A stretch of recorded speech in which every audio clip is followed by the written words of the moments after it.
race. Joe Biden will take the oath of office on January 20th. Yeah, I mean, Michael Steele, if you look at the ledger here, they've got one victory, Trump's team, Trump's allies, one victory in the last 5 weeks, and it was nothing close to overturning an election. It was a procedural win, coming up on 50 losses in states across the country, and now an outright rejection at the top of the Supreme Court. There was all this talk during the confirmation process about Amy Coney Barrett perhaps having some kind of a secret deal with President Trump that just in case he lost the election, she would help him overturn it. You remember all of that. Well, here we are with a chance. Not only is the Supreme Court not going to hear this case, it wanted absolutely nothing to do with it, again, with no dissents noted in that order.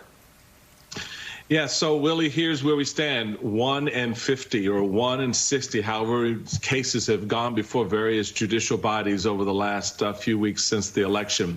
But that's really, in one sense, not the point. Look at what else has happened.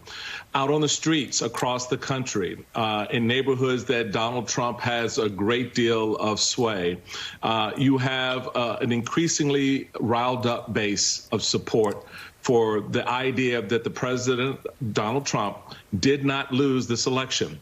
And at the end of the day, that has been the main end game, to sow enough seed of doubt and to create a groundswell among certain quarters across the country in the idea that this system was so rigged.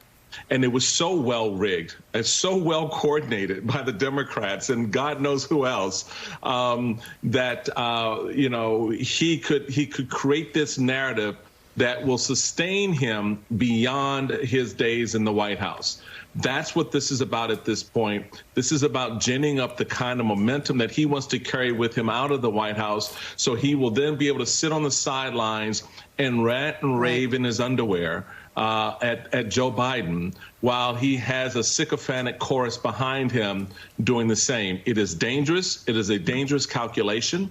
It is a problematic one for Joe Biden, for certain.